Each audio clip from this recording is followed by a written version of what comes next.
All right, thanks for joining us again on Epidemiology Matters.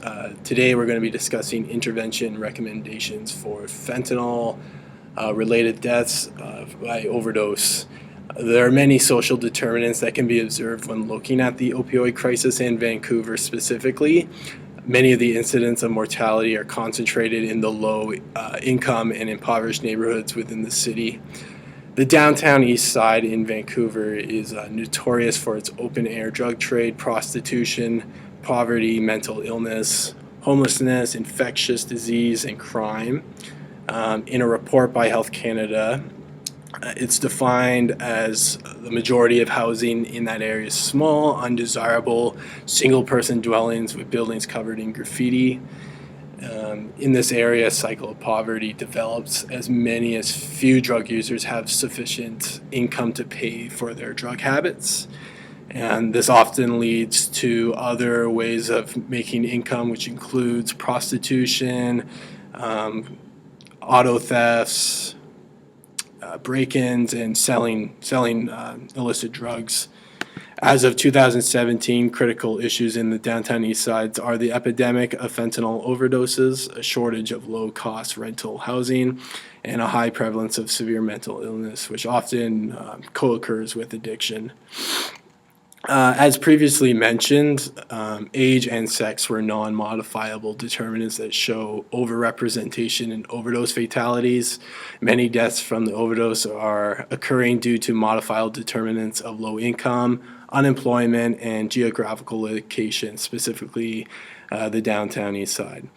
As the cycle of poverty in low-income communities perpetuates that high-risk lifestyle behavior, it is difficult for those residents to overcome poverty.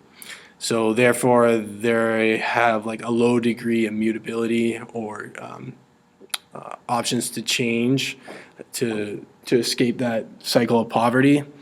The case of illicit fentanyl deaths is complicated as people are dying due to it being laced with other illicit substances unknowingly.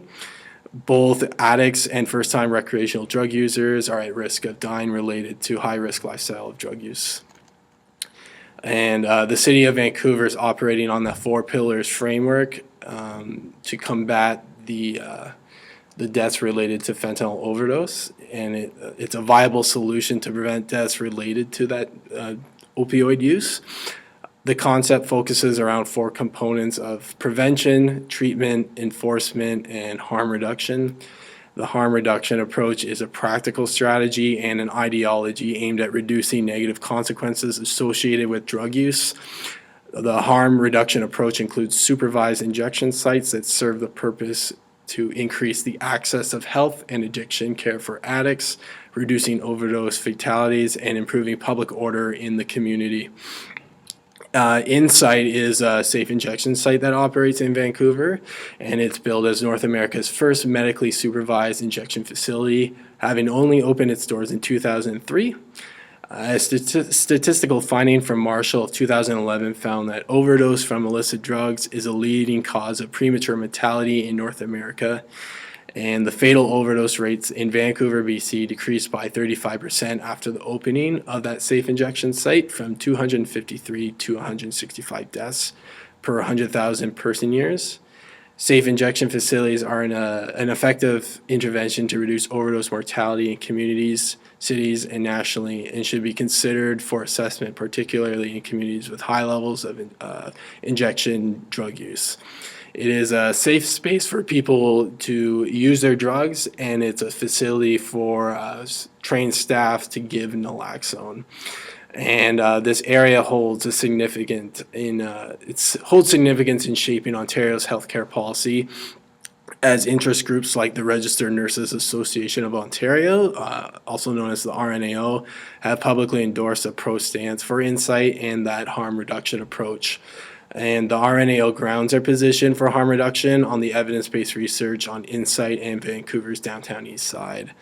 And in June of this past summer, Toronto City Council actually approved 3 safe injection sites, which are pending provincial funding and federal approval through Health Canada. As such, Insight and the evidence base surrounding its good outcomes have been a driving factor in changing healthcare policy in Ontario. In June of 2015, the government of Ontario joined other provinces and territories in calling for Health Canada to remove the prescription status of naloxone, an opioid antagonist that would temporarily reverse the effects of overdose. The change in status was finalized by Health Canada in March of 2016 and is now available for free without prescription in participating pharmacies in Ontario. And all you need is to provide that pharmacy with OHIP, and that kit is given for free.